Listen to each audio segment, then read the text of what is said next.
Hello అండి, అందరికీ నమస్తే. తరాలు అంతరాలు అనే మినీ నవలలోని 2వ భాగానికి స్వాగతం. మొదటి భాగం కనుక ఎవరైనా వినకపోతే కింద డిస్క్రిప్షన్లో మరియు కామెంట్ సెక్షన్లో లింక్ ఇస్తాను. అది విన్న తర్వాత ఇది వినండి. అమ్మాయి శ్రీదేవి, ఇది చూసావంటే ఎంత మోసం! నిన్న మన ముందు సీతాలుని తన కొడుక్కు చేసుకుంటానందా, తెల్లారసరికల్లా వాడు దేన్నో వెంటేసుకుని వచ్చాడే. ఎక్కడన్నా ఉందా ఈ మోసం, ఈ నాటకం? ఈ బస్తీ ముండల్ని నమ్మకూడదే. అయ్యో సీతాలు, నీ బతుకు నవ్వుల పాలైందే. వెంకయ్యమ్మ శ్రీదేవికి చెప్పి సీతాకుమారిని దగ్గరికి తీసుకుని సానుభూతి చూపింది. చంటాడు చెప్తే నేనేమిటో అనుకున్నానక్కయ్యా. సంతోష్ నిజంగానే పెళ్లి చేసుకుని వచ్చాడా? ఇంకా నాకు సందేహం తీరటమే లేదే అంది. ఓసి నీ పిచ్చి మండిపోను, అందుకే కదే నిన్ను ఇలా ఆడించింది ఆ శకుంతల. వాడు లవ్వు చేశాడంటే లవ్వు మన ఇంటా వంట ఎక్కడన్నా ఉందా ఇది? శ్రీదేవికి నిలువుగుడ్లు పడ్డాయి. నిన్నేమో 10 మంది ముందు నిన్న కోడలంది, ఇవాళ కాదంటుందే. అసలు మన సాంప్రదాయాన్ని చెరిచింది కదుంటే అది. వెనుకటికి దత్తు చేసుకుంటానంటే నా కొడుకుని ఇస్తాను అని చెప్పాను. దీనికేం మాయరోగం వచ్చిందో ఏమో, వద్దని అమెరికాకు పోయి దత్తు చేసుకొని వచ్చింది. అందుకే వాడంత లక్షణంగా ఏడ్చాడు, పెళ్లి చేసుకొని వచ్చాడు. నా కొడుకు చూడు, శివాలయంలో అర్చన చేసుకుంటూ ఈ రోజుకి నా మాట కోసం ఎదురు చూస్తాడు. ఇలాంటి దగుల్బాజీ వేషాలు వాడికి ఏమన్నా ఉన్నాయా? ఏం చేద్దాం, నీ కర్మ దాని కర్మ అంది. అక్కయ్య, మీరంతా ఉండండి, మనందరం వెళ్ళి దాని నాటకాలేమిటో తేల్చుకుందాం. దొంగముండ ఇంత నమ్మక ద్రోహం చేస్తుందా? అరే చంటి, మీ నాన్నగారు ఎక్కడున్నారో వెంటనే పిలువరా. కొడుకును పురమాయించింది. వచ్చిన అమ్మలక్కలు యుద్ధానికి తయారుగా ఉన్నారు. ఇటుపక్క దంపతులిద్దరూ స్నానాలు ముగించారు. కాఫీ పలహారాలు తీసుకున్నారు. అంతా అయ్యాక భార్యని గురించి వివరించబోయాడు సంతోష్.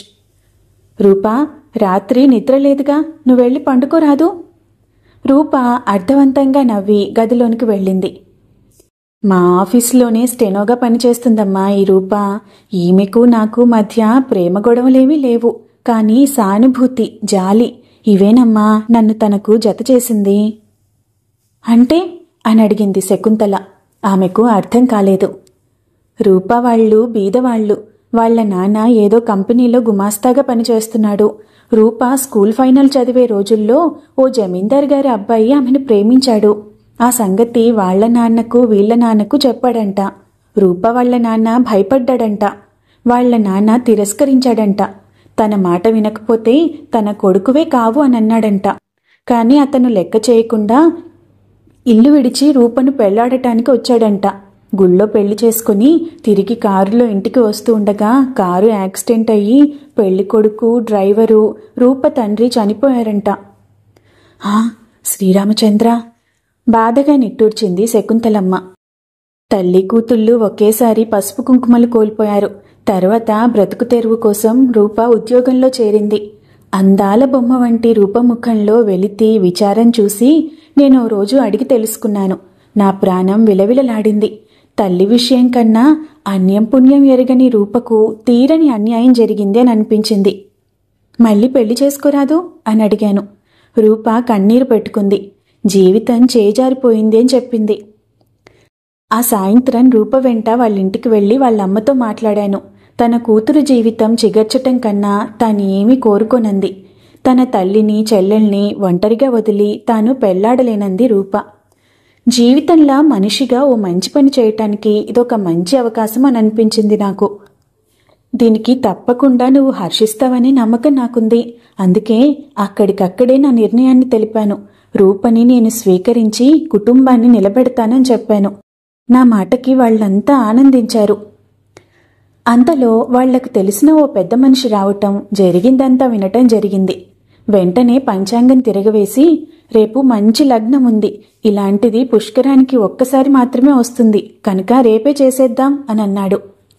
అమ్మకు తెలియకపోయినా, సమయానికి ఆమె లేకపోయినా ఇదొక దివ్యమైన కార్యం కనుక ఆమె మిమ్మల్ని క్షమిస్తుంది. మీరు పెళ్లి కాగానే బయలుదేరి మీ అమ్మ ఆశీర్వాదాలు పొందండి అని చెప్పాడు. ఇలా నీకు తెలపకుండా, నీ అనుమతి పొందకుండా క్లుప్తంగా గుళ్ళో పెళ్లి చేసుకుని వచ్చానమ్మా అన్నాడు. సంతోష్ ముఖమంతా చెమటలు పట్టాయి. తల్లి ముఖం గంభీరంగా మారింది. సంతోష్ తన గుండెల మీది భారాన్ని దించినట్లు అనుభూతి పొందాడు. తల్లి దృష్టి ఎక్కడో ఉంది. ఏదో తెలియని బరువు నెత్తికెక్కినట్లుంది. శకుంతలమ్మ కుర్చీ నుండి లేచింది. సంతోష్, ఇలారా. రూప పడుకున్న గదికేసి సాగింది. సంతోష్ ఆమెను అనుసరించాడు. శకుంతల పూజగదిలోని కుంకుమ బరిని తెచ్చి సంతోష్కిచ్చింది. అమ్మా రూపా, వస్తూనే పిలిచింది. మంచం మీద పడుకున్న రూప చివాలున లేచి నిలబడింది. నువ్వు అదృష్టవంతురాలివమ్మా. ఇదే 30-40 ఏళ్ల క్రితం గనక అయినట్టుంటే నువ్వు దురదృష్టవంతురాలివయ్యేదానివి. నా బాబు నీకు జీవితాన్నిచ్చాడు. నా గుండెల్లోని కోరిక, నా నరనరాల్లోని వాంఛ, నా మనో ఆశయం నెరవేర్చాడమ్మా. రూపని ఆప్యాయంగా దగ్గరికి తీసుకుని ఆమె తల నిమిరింది. బాబూ, ఏది ఈ చిట్టి తల్లి నొసట బొట్టు దిత్తోసారి. సంతోష్ కుంకుమ బొట్టును రూప నొసటన దిద్దాడు. ఈ క్షణం నా ఆశయం ఫలించి నా బాబు వల్ల నా జన్మ ధన్యమైంది. తన్మయత్వంతో కళ్ళు మూసుకుంది. ఆమె కనురెప్పల నుండి సజల బిందువులు రూప శిరస్సు మీద రాలాయి. తర్వాత కొడుకుని కోడలిని 2 చేతులతో దగ్గరికి తీసుకుని హృదయానికి హత్తుకుంది. మీరిద్దరూ నాకు 2 కళ్ళు అనంది. శకుంతలమ్మ వాత్సల్యాభిమానాలకు చకితురాలైంది రూప. బాబూ, రేపు ఈ ఊరు వారందరికీ భోజనాలు ఏర్పాటు చేద్దాం. నీ గొప్పతనాన్ని మనిషి మనిషికి చాటుతాను. మనిషి అంటే ఎలా ఉండాలో నేర్చుకోమంటాను. శకుంతలమ్మ పరవశించి అనేస్తూ ఉంది. అమ్మా ప్లీజ్, నాదొక్క రిక్వెస్ట్. నువ్వెన్నైనా చెప్పు, కానీ గొప్పతనం మాత్రం మనం చెప్పుకోకూడదు, సంతోష్ అన్నాడు. అదేమిటి బాబూ అంది శకుంతలమ్మ. అవునమ్మా, ఇది మనలోనే ఉండటం శ్రేయస్కరం. శకుంతలమ్మ విస్మయంగా చూసింది. బాబేనా ఈ మాటంది? మంచి పనిని 10 మందికి చెప్పొద్దా అంటే సంఘానికి భయపడుతున్నాడా? అంతలో కరణవన్నయ్య తలుపు తట్టాడు. సరే, మీరు విశ్రాంతి తీసుకోండి, భోజనాలయ్యాక నే లేపుతాలే. తలుపు దగ్గరగా వేసి హాల్లోకొచ్చి బయట తలుపు తెరిచింది. ఏమిటి శకుంతల, అబ్బాయి వచ్చాడంటగా? లోపలికి రా అన్నయ్యా. రావటం కాదు కానీ అసలు సంగతి చెప్పు, నే విన్నది నిజమేనా? శకుంతల ఓ క్షణం ఆలోచించింది. కరణం గారిని గురించి తనకు బాగా తెలుసు. 1కి 4 అల్లుతాడు. కాదు, నువ్వు విన్నది అబద్ధం. అతని వంక సూటిగా చూసింది. అయితే వాడెవ్వర్నీ లేవదీసుకురాలేదంటావు, కరణం గారన్నారు. అన్నయ్య, ఏమిటా మాటలు? మరేమిటమ్మా, గుర్రపు బండిలో నుంచి చేతులు పట్టుకుని దింపలా ఊరు నిద్రపోతుందనుకున్నావా? నిన్న నువ్వన్న మాటలేమిటి? ఈరోజు వీడు చేసిన పనేమిటి? అసలేడు వీడి సంగతేమిటో తేల్చేస్తాను అంటూ లోపలికి రాబోయాడు. ఆగు, తేల్చాల్సిన అవసరం నీకేం లేదు. వాడికి నీ కూతురు నచ్చలేదేమో. నచ్చిన దాన్ని చేసుకునొచ్చాడు, అందుకు నేను ఒప్పుకున్నాను అంది. కరణం గారు ఆగిపోయాడు. కోపం, ద్వేషం రగులుకున్నాయి. ఇదేం ఊరనుకున్నావా, వల్లకాడనుకున్నావా? చేతికందిన దాన్నల్లా తెచ్చి భోగం వేషాలేయిస్తావా? అన్నయ్య, బిగ్గరగా అరిచింది. ఆ అరుపుకి సంతోష్ లేచి తల్లి వద్దకు పరిగెత్తాడు. జాగ్రత్తగా మాట్లాడు, ఇంకొక్కసారి మాట తూలితే నీ మర్యాద దక్కదు అంది. మర్యాద? నీలాంటి వంచకురాళ్లకి మాట మర్యాద కూడానా? చీత్కరించి బరబరా వెళ్ళిపోయాడు. దారిలో అతని భార్య శ్రీదేవి సపరివారంగా ఎదురైంది. భర్తను చూసి బావురుమంది. ఎందుకే మీరంతా ఆ భోగం కంపకి? పదండి, దేవుడు మనకి మేలే చేశాడు. పొరపాటున మన అమ్మాయిని ఆ దగుల్బాజీ వెధవకు ఇవ్వాలనుకున్నాం, కానీ ఇస్తే ఇంకేమైనా ఉందా? వర్ణసంకరం అయ్యేదే. 1000 గుళ్ళు కట్టించినా తీరని పాపం అది. కరణం గారు తెలివితేటలు చూపాడు. అదేమిటబ్బాయి అలా అన్నావు? వర్ణసంకరమేమిటి? వెంకయ్యమ్మ అందుకుంది. కాకపోతే ఏమిటొదినా, ఆ సంతోష్గాడు ఏమైనా సాంప్రదాయకుడు అనుకున్నావా? అమెరికా వాడు కాదు. ఇన్నాళ్ల నుండి మనం ఆలోచించలేదు, కానీ వాడు కిరస్థానపు వాడు. దత్తు చేసుకున్నంత మాత్రాన బ్రాహ్మణుడవుతాడా? రండి పోదాం. కాదబ్బాయి, ఇంతటి వర్ణసంకరానికి ఎలా వడిగట్టింది ఆ దుర్మార్గురాలు? నువ్వు పద, అదేదో మేం తేల్చుకొనొస్తాము, పదండర్రా. వెంకయ్యమ్మ ముందుకు దారితీసింది. ఆవిడ వెనుక మిగతా జనం. ఎందుకమ్మా అలా అన్నావు? ఏం జరిగింది? సంతోష్ అడిగాడు. ఏమీ లేదు, తన కూతుర్ని నీకివ్వాలనుకున్నాడు. నేను కూడా సరే అన్నాను. అందుకు ఈ రాద్ధాంతం. మనవి పల్లెటూరుకి రాకుండా కలకత్తా నుంచి తిన్నగా పాండిచేరికి మీ మామయ్య వెంట వెళ్ళినా బావుండేది. అమ్మా అదేమిటి ఆడపటాలం వస్తుంది? గేటు నుండి ముందుకు వస్తున్న మూకని చూశాడు. శకుంతలమ్మ గుండె దడదడలాడింది. గోరంతలు కొండంతలు చేయటం కన్నా ఈ పల్లెటూరు జనానికి పనే ఉంది, నువ్వు లోపలికెళ్ళు అంటూ సంతోష్ని లోపలికి పంపింది. కానీ సంతోష్కి భయం వేసింది. అమ్మ లోగడ మాటిచ్చిందన్నమాట. ఛీ, తన తొందరపాటు వల్ల ఎంత చిక్కొచ్చి పడింది అనుకుని ఎందుకైనా మంచిదని తల్లికి దగ్గరలోనే రక్షణ కోసం నిలబడ్డాడు. ఏమమ్మా వదినమ్మా, వెంకాయమ్మ వస్తూనే ప్రారంభించింది. ఏదో నిన్న సీతాలు నీ కోడలన్నావే, తెల్లారేసరికల్లా ఏమిటిలా నట్టేట్లో ముంచేశావు? శకుంతల మాట్లాడలేకపోయింది. మీరు అమ్మననాల్సిన పని లేదు. సంతోష్ ముందుకొచ్చాడు. నాకు నచ్చిన పిల్లని నేను చేసుకున్నాను. ఓహో, ఏది బాబూ ఆ నచ్చిన పిల్ల, మేం చూడొచ్చా? ఒక ఆమె అంది. ఓ, మాహు బాగా చూడండి. పిసురుగా లోపలికెళ్ళి రూప చేయి పట్టుకొని అందరి ముందుకు లాక్కొచ్చాడు. ఇదిగో నా పెళ్ళాం. రూపని చూసి అంతా ఆమె అందానికి ఆశ్చర్యపోయారు. ఈ మాత్రానికైనా అంత పొగరు? నా కూతురు కంటే ఏమందంగా ఉందది? శ్రీదేవి ఉక్రోషం చూపింది. అత్తా, ఉక్రోషంతో అన్నా మొత్తానికి నిజం చెప్పావు. కాకిపిల్ల కాకికి ముద్దేగా సంతోష్ అన్నాడు. ఓరి వీడి నోరు పడిపోను. చూసావక్కయ్య ఎంత మాట అన్నాడో? నా బిడ్డ కాకిపిల్లంట. వీడి కళ్ళు పొడవా, వీడి నాశనం కాను. శ్రీదేవి శోకాలు తీస్తూ శాపనార్థాలు ప్రారంభించింది. వదినా, శకుంతలమ్మ ఆ మాటలు వినలేక బిగ్గరగా అరిచింది. అంతటితో ఆపు. పెళ్లికూతురా, నీకు అమ్మ నాన్న లేరా? వెంకాయమ్మ అడిగింది. ఈ వాతావరణం చూసేసరికి రూపకి తేళ్లు పాకినట్లయింది. చీత్కారపు చూపు విసిరి మూతి ముడుచుకుని లోపలికి వెళ్ళిపోయింది. అది సంగతి. ఆ మంబాపతి సరుకు గనుకే టింగురంగా అంటూ లేచొచ్చేసింది. ఆపు, నోటికొచ్చినట్లు కూసావంటే మర్యాద దక్కదు. శకుంతలమ్మ ఆడపులిలా గాండ్రించింది. పొండవతలికి. ఎవరు పిలిచారు మిమ్మల్ని? పిలవని పేరంటానికి వస్తారంటే సిగ్గు లేకపోతే సరి. పరగడుపున పొరిగిళ్లకు బయలుదేరారు.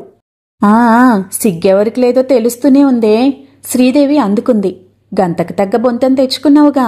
పుట్టుపూర్వోత్తరాలు లేనివాడికి పట్టెపురాని ఏం దక్కుతుందే? పూర్వీకుల సాంప్రదాయాలు చూసి మేం మోసపోయినా పైన దేవుడనేవాడొకడున్నాడే, వాడే కాపాడాడే మమ్మల్ని. ఆకాశం వంక చూసి దన్నాలు పెట్టింది. నిజమేనేవ్, ఈ దత్తపుత్రుడు కిరస్థానపువాడు కదూ? అవ్వా, ఇంకేమైనా ఉందా వర్ణశంకరం? వెంకాయమ్మ నోరు కొట్టుకుంది. ఏం కూసావే? నా కొడుకు కిరస్థానపువాడా?